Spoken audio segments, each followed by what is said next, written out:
is obviously the utilizations of those revitalizers on both sides, but this time around too, you still have a lot of options on both ends. Game number 1, do or die, now or never for the Bees, up against Onic Philippines. Welcome to a huge and daunting MobileLegends. task that they have to face to stay alive as we enter the land of dawn. This is Onic Philippines versus Apbren. All right.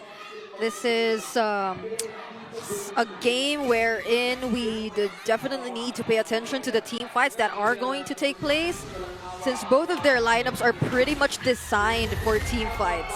They really want to go in and pour in all those resources, considering the amount of setups and control that they have, AoEs here and there. So let's see how they allow for their gold laners to operate, since there definitely are a lot of ways for them to do so.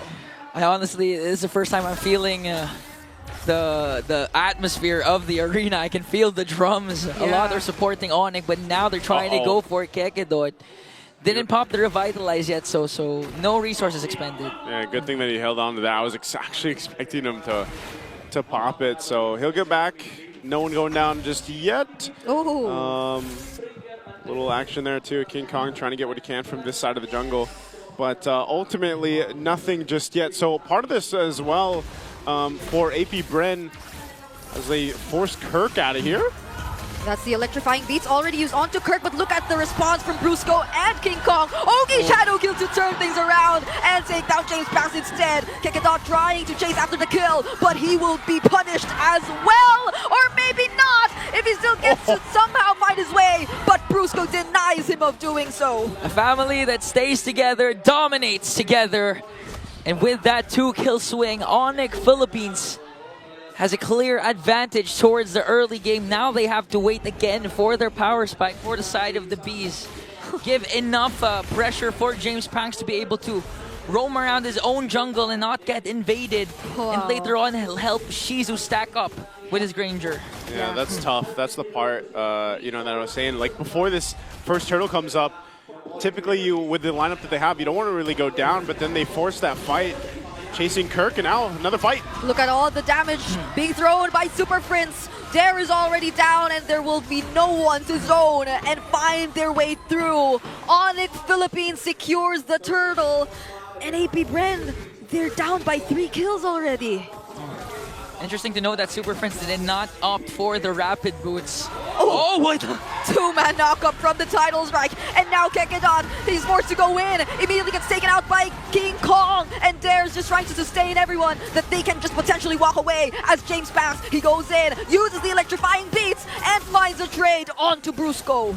Yeah, they had to do something there. Like, Apbren can't just let Onic Philippines continue to do that under the 3-minute mark. You know, you can't have these multiple members planning themselves in your side of the jungle. Oh no. Oh my goodness, look at the damage coming in from King Kong and Super Prince. Not even a Valentina under the turret gets to survive. That long, oh, wait a minute. Kelra versus Shizu is going to be 1v1. Who's going to win this?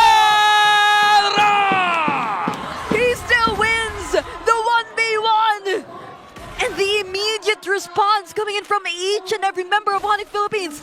That's what you call the super fam. This is what I'm saying, man. They are the team that likes to fight early if they're forced into it. And even that, I mean, think about it. In all the games we've seen, when was the last time we see that early of a gold 1v1 actually break out? Most of the gold laners just farm up until the objectives later on, or they need to be part of the fight. It's interesting. It's a Harriet and a Granger who usually, as you mentioned, just play it safe. But now there is another pickoff that is being carried out by Onic Philippines. Chopskirt somehow dodges the shadow, but that was a close call once again for the Bees. Onic Philippines, this is team literally showing that they don't have breaks. Yeah. Every opportunity that their ultimates are done cooldown, they're gonna hit it. Brusco's gonna look for a proper target. Might it be Kekedot, even the tankiest heroes like Kekedot and they're not afraid to burst down anyone because they know that they can do anything at this point. This is where Apbren has to step up. They have to be able to go ahead and either decide, do we want to slow things down? Oh, they go in again. Ter decides to go in, but he fails to stun people with a dark wave. And now the electrifying beats It feels as if nothing happened. Onic Philippines are too tanky, and they can just not even notice the damage that destroy that James Pack decided to throw out, but now they still decided to fight, and that might be not a good call for Apbren as Dare eventually falls. King Kong uses the Ogi Shadow kill, and Chop Skirt steals away the glorious pathway, but Super Prince 2 finds his way and kills Shizu! With the lethal ignition, Shizu wasn't able to escape, and now it's just Chop Skirt and James Pax. All bases covered, no trades, and every single thing Onic is doing is bearing fruit for them. Now they're trying to go for the invades, putting enough pressure again onto the middle lane, eventually going to be able to take it down, but King Kong showing lightning and thunder onto James Pax. He wants a 1v1, but Brusco is here to make sure that the job is done. James Pax, however, will be able to walk away. Yeah, and this is what we're going to expect from Onic Philippines, a team like them. They get this kind of lead. I mean, even look at the gold leaderboard here. They're going to continue to put pressure. They are a team that likes to do that, just like the likes of, for example, TLPH that does that too, and they will not let up. So for Apbren to be able to not let this game get out of hand, and then you're facing a 10 to 12 minute loss, you have to look at where can they actually start to crawl back into the game. It's slipping so quickly out of their hands. You're talking about a 4K deficit already at this point. So for Apbren, trying to catch up, trying to hold on, and one of the difficult things about that is when you have a Hayabusa across from you and a Farsa, most often than not, you're going to be pressured under your turret, so you don't even really have a safe haven to run to. So you have to start to think, all right, how do we actually win these fights or withstand the damage? And it comes down to the mechanics of being able to survive that, but then get back into this game. And so it's a waiting game for Apbren. They really have to be able to extend things out. If they even show and try to fight this turtle, they're probably going to lose that fight too. So better for them to just kind of focus where they can across the map. Yeah, and this is somehow a joy. So you can somehow get better wave or side control if you wanted to, but Brusco goes in. He doesn't want any other option to happen for Apbren. Kekadon, will he eventually make it out alive? It's a no, because Onic Philippines, they just burst him down. You know, at this point, I'm actually confused if the title strike is actually the AOG, because that title strike looked like an AOG when it connected to 4. Every single member under the turret at that. And now that's easy access for the Super Fam to immediately convert into turrets in as early as 7 minutes of the game, taking this huge of a lead against Apbren. You know, Kalea's almost like what Garakacha wanted to be. Yeah.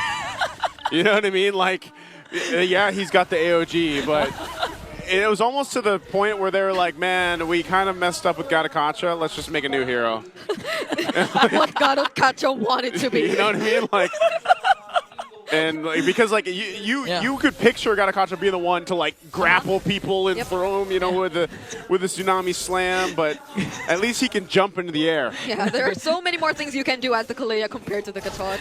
Even when you're behind or when you're trying to look for an angle.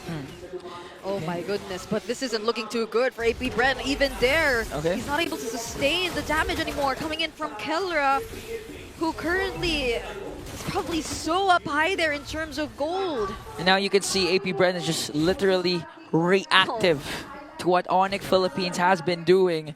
Chovsker picked up his own glorious pathway. With all bases covered, Onic just trying to steal away jungle creeps, depriving James Pax. Right now, he's currently level 11. There's a conceal. Oh, a 3-man knockup once again. Is it the AOG or not? We don't know anymore, but what we know is that they're fighting under the turret, and somehow Kelra is taken down by Apbren. But King Kong's making sure that he will be able to take a trade, but Kekadon, he has the sustain. Okay. This time, we finally learned that Onic, 2 turrets is just too much. 1 turret is enough, 2 turrets might be too much for them. Yeah, and so that's the thing that Apbren has to do. Onic's going to do that all day, all game. And if they can punish Onic Philippines, then that might be the opening for Apbren and a part of the plan of just buying more time. Because really, it's Onic Philippines' choice with the lineup that they have to force things under the turret. Like we mentioned, this Lord is up. It's probably just going to go freely over to them, still holding on to about almost a 7,000 gold lead. But like I said, for Apbren, eventually at some point, if they can stay in the game here, Yep. Shizu should be online. You know, Chove Skirt might be able to pump out some of the damage too. And then James Panks can play the macro that we've seen a Joy do a lot of the times. Malefic Roar is being picked up now by Shizu. So Lord is secured. We're going to have to see if Apbren actually is capable of defending here, though. Yeah, it's a 0-3-1 for Shizu, though. So it might be a bigger problem than we think for Apbren to eventually find their way back into this game. But at least they still have their Holy Shields intact. But look at Prince just forcing a reaction out of everyone from Apbren. And to think that the Lord hasn't even arrived just yet. That's a pressure feathered airstrike. Literally applying pressure to Apbren, might even be able to bait out some of the skills, especially the Purify from Shizu here, as they also take down the second tier mid lane turret. Lord sieging in onto the bottom. Holy Shields on the middle lane will be popped. Looking to target the bottom lane next. Let's see if Brusco will be able to cast that Tidal Strike once again. Not going to continue it, but the Glorious Pathway will be casted by Kirk to make sure they take down at least one inhibitor. King Kong. Oh, okay. We thought he could be the one to start things up, but apparently they're just playing it safe. Now they want to transition toward the mid lane, and this might just be the time for them to do so. AOG, counter AOG from Gekenzon, knocking up multiple members of Onic Philippines, but he is the first to fall. And now Top Skirt as well is gone, and the Yogi Shadow kill just keeps connecting onto every single member of Apbren. And now they finally find a way to put an end to Game 1.